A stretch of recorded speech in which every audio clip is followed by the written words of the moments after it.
Sponsored by New Orleans Distillers, creators of fine spirits and liqueurs. Through dedication to science, art, and passion, blends of tradition and flavor emerge. For you, always locally crafted. New Orleans Distillers, classically Southern. This week on Wall Street Wrap-Up, Microsoft and Alphabet are cutting thousands of jobs each as possible slowdown in the economy escalates. Netflix surges past estimates and rises this week, but if you're one of those sharing a password, well, we've got some bad news coming. And another one bites the dust as crypto firm Genesis files for bankruptcy as the fallout from FTX continues. Cryptocurrency, is it still a good buy or goodbye? I'm Andre Laborde. We've got these stories and more. It's Friday, and that means it's time for Wall Street Wrap-Up.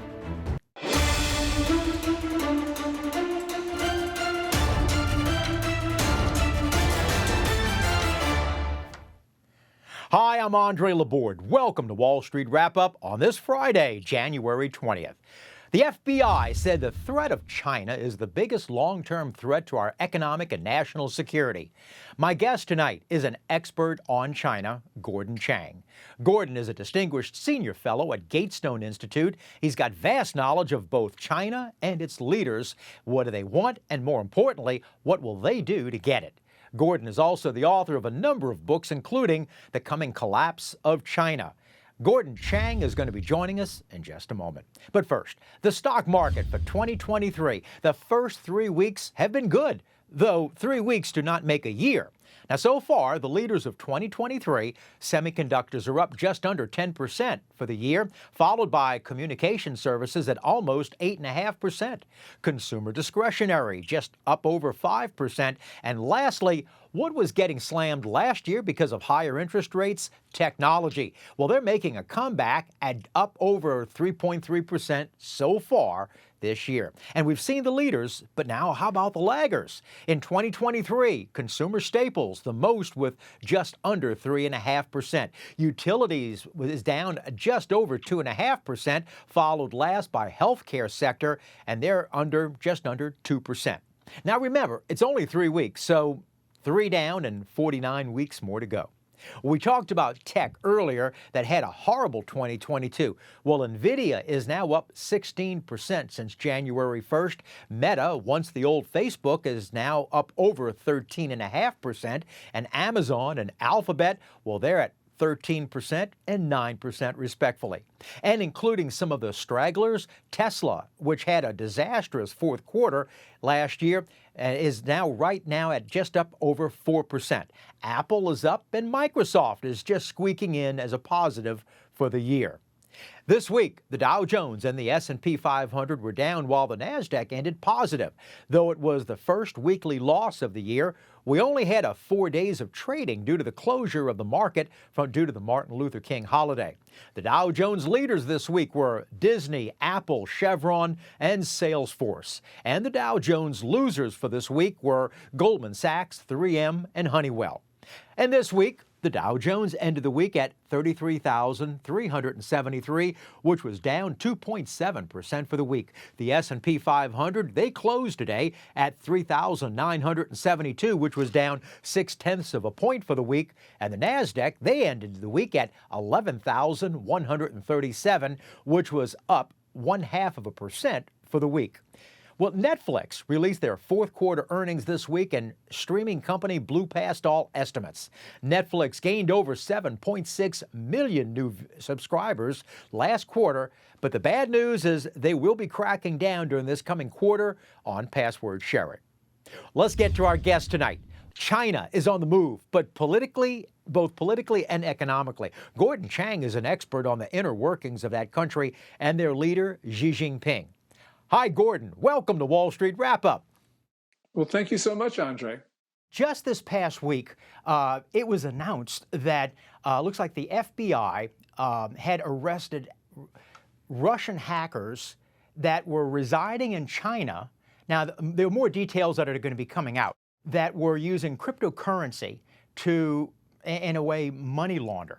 And I'm curious if you think these are just rogue individuals, or do you think China is directly or indirectly responsible for doing this with the United States? The Communist Party is directly responsible for this. Remember, they operate what's called the Great Firewall, which is the most sophisticated set of internet controls in the world. They know exactly what's going on at every keyboard if they want to. Now, we also know that the Russians, the Chinese, and the North Korean hackers have worked together in the past. So when you put all that together, the working assumption is that Beijing was behind this. It was also reported that this week that $106 million from China or its subsidiaries were given to the University of Pennsylvania, and 47 million approximately of that had gone to the Biden Penn Center. Is the CCP getting more involved with universities? They've always been involved in American universities, especially the elite ones. And so that money has been spread around, Harvard, Yale, Penn. Penn was known for taking a lot of Chinese money before the Penn Biden Center controversy arose, but clearly there were increases in Chinese contributions to UPenn after the center was formed formally in 2018. And even there was some indication that money was going on an increased level in 2017 when the university announced that the center would be formed. So although we can't prove a direct connection, clearly there is something going on here that needs further investigation. But we also know something quite disturbing, and that is that large universities have not been meeting their federal reporting requirements for large donations from foreign parties. And it was only when Betsy DeVos was Secretary of Education did the federal government start cracking down on this. So this is going to be an area, I think, which requires further study in terms of the reporting requirements that universities have, because at present, the threshold is $250,000. That seems to be too high a threshold for the reporting requirements. Do I understand correctly that if it's over 250,000, universities have to report it? If it's under 250,000, then they don't have to? The line is $250,000 or more for foreign contributions and foreign contracts. Betsy DeVos, who was the former Secretary of Education under the last administration, had made him do it. And then under this administration, the Department of Education has become laxed and not had them keep to the standards. But the rules themselves seem to be too loose because, as I mentioned, I think that the threshold for reporting should be far lower. The FBI had a division, from what I understand, called the China Initiative. And in fact, we were talking about the University of Pennsylvania. The University of Pennsylvania this week, it was reported, had sent a letter to AG, Attorney General Merrick Garland, to do away with the China Initiative. And the Department of Justice did do just that. And the reason they said they wanted to do away with it was because it was anti-Asian. Does China and other countries know that if they use code words like it's racial, it's anti-Asian, it is other things, that we're going to fold because the last thing we want to be thought of is any kind of racial profiling? Yeah, the Communist Party propaganda has been very clear about this. This is a constant theme that we hear from China, that criticism of China, quote unquote, basically criticism of the Communist Party, creates anti-Asian hate in the United States. I believe that that's false, but that's something that they consistently say, and it works. New York Times, I think it was last week, had a report where they said that they were finding Chinese police cells in New York City and possibly in other major U.S. cities as well, too, that these were Chinese police cells working independently, not under the authority of any type of U.S. government sanction, not any type of city sanction, that this was working on their own, Chinese police cells inside the domain of the United States. And the FBI raided the police station in Chinatown in New York City last fall, but it's still operating. Beijing says, well, don't worry about these. We're just helping Chinese citizens get driver's licenses and such. But even if that were true, they still would have to get approval for a consulate. And indeed, in New York City, there is a Chinese consulate. It's on 42nd Street. This was a violation of our sovereignty. The issue here, Andre, is of course the Chinese are violating our sovereignty, but the question is why would they think that they could get away with such a blatant operation? And the reason is because administrations in the past, all of them, have allowed Chinese consular officials and Ministry of State security agents to operate on our soil to intimidate Americans and to engage in activities that violate our laws. So I think the Chinese felt that they could just open up a police station. So this is an issue not just of Chinese boldness and aggressiveness, but it's also an issue of American passivity. American passivity. And it goes back to what you were talking about before, where I didn't know, like, let's say there was a $250,000 threshold that universities have to account that when they get money coming in from China or its subsidiaries, they have to report it. So if universities were not following the guidelines on that, I would assume China was also thinking that we would become more passive in the other areas as well, too. And when Betsy DeVos was Secretary of Education, she actually made U.S. universities report previously unreported contributions. And those totaled something like, and I forget exact amount, but like $6.5 billion. Universities have not been following federal law on this. And so this is a whole area that really is quite troubling. When a CEO of a company, and I'm thinking of CEOs like Nike, Apple, other types of technology CEOs, have factories in China, do they just have to assume that their technology will be stolen by the Chinese government? Yes, that's just the way it is in China. Those companies don't have that much in the way of cutting edge technologies. But for instance, Microsoft would, Google would, and we know that Beijing has gone after Google's technology. This is just standard operating procedure, and this has been true for decades. So, it's a question of we Americans should know what's going on. And there have been, in a related area, there have been so many Chinese hacks of the United States, not only defense contractors in the Pentagon, but also the Office of Personnel Management of the federal government, the big health insurers. These are just one right after the other. And you would think that we would do things to stop this, but we haven't. So the Chinese have continued this criminal activity. China or Chinese businesses were buying farmland near military bases in the Midwest. And I wonder why they happily, A, want the farmland, and B, why does it happenly so close to military bases? Do the two have a correlation with each other? They must have a correlation. And the example that we now talk about is Fufeng Group, a food processor in Shandong province, buying within 12 miles of the Grand Forks Air Force Base, 370 acres. Now, the Committee on Foreign Investment in the United States, CFIUS, which is the Treasury Department-led task force, decided it did not have jurisdiction to stop the purchase of land. And if you look at the statutes and the implementing regulations, that's correct. It would take about 5 minutes to find that out. The question, though, is why didn't the President of the United States, using his authority under the International Emergency Economic Powers Act of 1977, stop the sale? Because from this location, China can not only install passive operating devices on the corn milling plant that they want to build, and so they could take signals from the Air Force Base, but they could also disrupt those signals. And this is important because at Grand Forks, the Air Force has satellite communications as well as communications with drones. So we don't want a Chinese facility within 12 miles of such a sensitive Air Force location.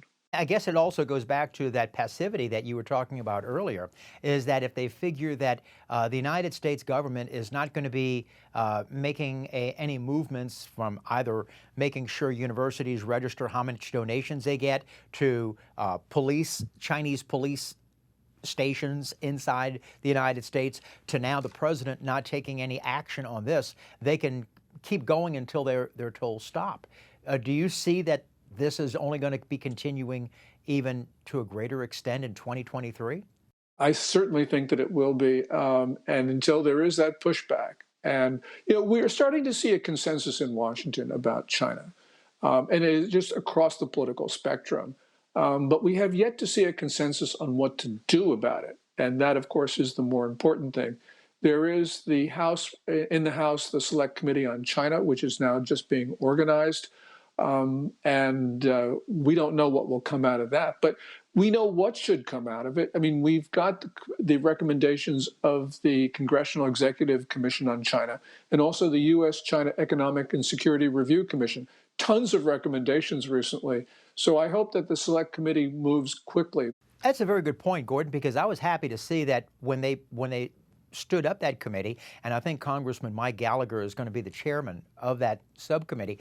It was, right. I don't know what the bipartisan vote was, but even some on the other side, the Democrats even must have voted for it to be able to having it to be approved. Do you think that we hear so much now about TikTok, and now there are many states, I think North Dakota, the governor there was the first or one of the first to outlaw all state devices using TikTok, and now numerous other states are doing it. But also, from what I understand, I think the U.S. government on their handheld devices are not allowing TikTok. That's right. There's the broader issue here, and it just cuts across things. So we were talking about Grand Forks. Mm-hmm. No American can buy land in China. So why are we allowing Chinese to buy land near sensitive military facilities? It's the same thing with TikTok. China doesn't allow American apps in China. So why are we allowing Chinese apps in our country? And this is there are broader issues there. But TikTok actually poses national security threats. TikTok has been surreptitiously taking data from Americans and shipping it to China, and that's been illegal. And also, China's been using the TikTok algorithm that tells you, what you can see and what you can't see. Has been using the algorithm to propagate, for instance, Russian disinformation about the Ukraine war, glorifying drug use, fomenting violence on American streets, all sorts of things. And so this is the second aspect of why TikTok should not be allowed in the U.S. My feeling is I hope that they either ban TikTok or they force a sale to an American company which controls the algorithm. Like you said, the algorithm, that is something that's now embedded in each of our cell phones, our iPhones, or whatever kind of phones that we're using, that now that this is like a virus, that once you have that app in your phone, it certainly tracks your location. And we know this because Forbes journalists had accused TikTok of tracking them through TikTok. If you remember back into the last year, BuzzFeed did this major story about how TikTok was mishandling U.S. data. And Forbes journalists were investigating that. And apparently ByteDance, which owns TikTok, which is a private Chinese company, was tracking location of journalists who were working on that story because they wanted to find out where the leak came from. So clearly they've been misusing all sorts of data, including, as you point out, where you may happen to be at any one particular time. If you're just joining us right now, we're so happy to we're talking about China, and we're talking with Gordon Chang. Don't go away, we'll be right back.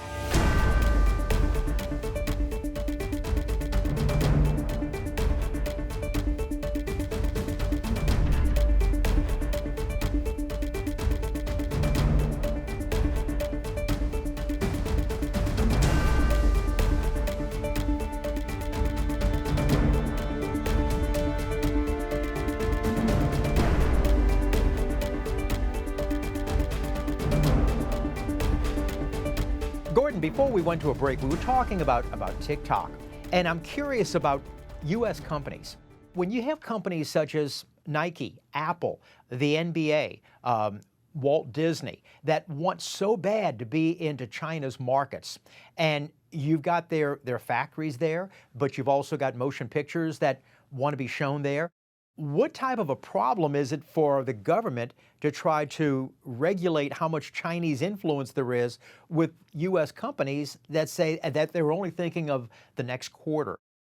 It's really difficult, Andre, and part of it is because our government doesn't coerce these companies, but China does. So it can get these companies to do all sorts of things that really just offend American values.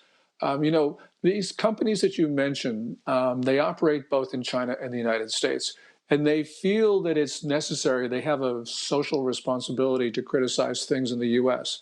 Well, if that's true, they should also feel a social responsibility to criticize things in China, but they don't do that. And so this is not only hypocritical, but it's dangerous. And when we look at this relationship, I don't know how we deal with it, but there is one important factor, and that is that China's going through some very severe difficulties. And China will become less important to these companies. And so maybe they will feel less compulsion to do what they do. But clearly, what they're doing is dangerous to the United States. It was reported this week that China, their population has gone down for the first time in decades. Now, to my understanding, I thought that they were concerned so much about their overpopulation. They've got about, give or take, I think about 1.3 billion people, and they were concerned. Is an underpopulation of last year, of 2022, something that China had wanted because of their overpopulation in the past? For a very long time, they wanted to reduce population growth. They had the one-child policy from 1979 to the end of 2015. They've now gone to a two-child and a three-child policy, which the three-child policy started in 2021 because they're in a panic. And they have every reason to be in a panic because if you start looking at demographic projections, they are now at 1.4 billion people. They are going to lose probably two-thirds of their population between now and the end of this century. So China could end up being somewhere between 450 million to 500 million people. There's never been such a steep decline in population in history in the absence of war or disease. We don't know how China is going to navigate that. But it looks like, unless something dramatic happens, it looks like China's just going to shrivel into insignificance. With Xi Jinping now being elected, and I used the term elected last October to a third term, and I'm using that very term very loosely. But the point was that normally they have two terms. He is the first leader of China since Mao Zedong to have three terms. Now that he's in his third term, and he's solidified now with the CCP, do you think he's going to make a move on Taiwan? He could very well make a move on Taiwan. He's got so many troubles at home internally that he's becoming more aggressive externally. And we saw that in December, for instance. With Taiwan, he's made it a test of personal legitimacy to annex Taiwan as China's 34th province. I worry about that, that he wakes up one morning and decides we're invading Taiwan. But more important, I worry about an accident because China's been involved in these very dangerous intercepts in the global commons, not only in air, but on the surface of the sea. And one of those could really go terribly wrong, and we could end up in a conflict that way. But let me just go back to the premise of your question. In October at the 20th National Congress, when he got his precedent-breaking third term, it did look like he cemented his control over the top of the Communist Party. But since then, we've seen a number of signs of policy reversals where he's had to back off of his long-held signature policies. And that's an indication that he has lost influence because he would not have made those policy reversals if he were as politically strong as he was in October. We saw this with COVID, for instance. We see it with the tech companies in China, all sorts of things where the Communist Party is now espousing policies that clearly Xi Jinping didn't like. This past week, the Japanese Prime Minister was in the United States, and for the first time in over 70 years, since 1945, they're building up their military. And I have no doubt, yes, it's maybe partially with North Korea, but also they're concerned about China. Would this also maybe hopefully be a deterrence for them, possibly, them being China, move into Taiwan? It could very well be, because we got to remember that Japan and Taiwan are really part of the same island chain. because for a Chinese invasion of Taiwan to be successful, they've got to establish a blockade. For that blockade to work, it's got to include sovereign Japanese territory, these islands like Yonaguni. And that means that Japan knows that it's going to be involved if China invades Taiwan. So Japan is now moving very fast, especially in Japanese terms, in terms of building up its military. As you point out, they've agreed to double their defense budget from 1% to 2% of gross domestic product over the course of 5 years. But they have, and this is even more significant, they have dropped a self-imposed prohibition on counterstrike. In other words, Japan will now attack an attacker on their home territory. And that makes Japan a full partner with the United States in our mutual defense treaty, because that means we can work together. In the past, the Japanese were basically just going to defend the Japanese islands and allow the Americans to do the heavy lifting. Now, the Japanese will be doing the heavy lifting with us. How is Xi Jinping maybe different than other leaders of China? And I'm thinking back from Mao Zedong. Xi Jinping reveres Mao Zedong. And so although he has not been able to fully implement Maoist policies, he is moving China in that direction. And that's very different from his three immediate predecessors, Deng Xiaoping, Jiang Zemin, Hu Jintao, who had a different attitude. So Xi Jinping is extremely willful, extremely arrogant, extremely belligerent, much more so than his three immediate predecessors. And so in that way, Xi does resemble Mao. Gordon, I've had a lot of fun. I hope you come back. I would love to come back. So thank you so much, Andre. Thanks, Gordon. Well, if you have a question about finance or a comment about the show, we would love to hear from you. Make it pithy, make it concise, and write us at andre@wallstreetwrapup.info. Now, look for a look ahead of market information for next week. But first, what consumer electronics company was branded The Sound of Music, but it was changed its name in 1983? We've got the answer in just a moment.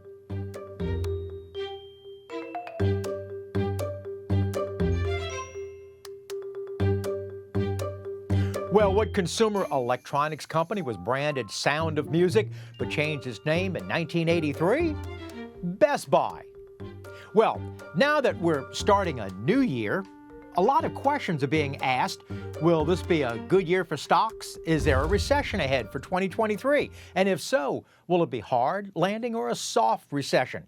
Next week, we're going to be talking with Sandy Villery. Sandy's a partner and portfolio manager at Villery & Company with $2 billion of assets under management. How should we be investing in 23? Well, Sandy Villery with Villery & Company will be here next week. And as a reminder, we repeat the show on Sunday mornings. Best way, though, set your DVR so you'll never miss an episode. That's our show for this Friday, January the 20th. I hope you enjoyed it. My thanks so much to Gordon Chang for joining us this evening. But always it is you. We appreciate you for allowing us into your homes tonight. So remember, always follow us on all the social media, Facebook and YouTube, Twitter, and WYES.org. So have a fun weekend ahead with the ones you love and a productive week ahead. I'll see you next week. If it's Friday, remember, it's Wall Street Wrap-Up. I'm Andre Laborde. And remember, money never sleeps. Good night.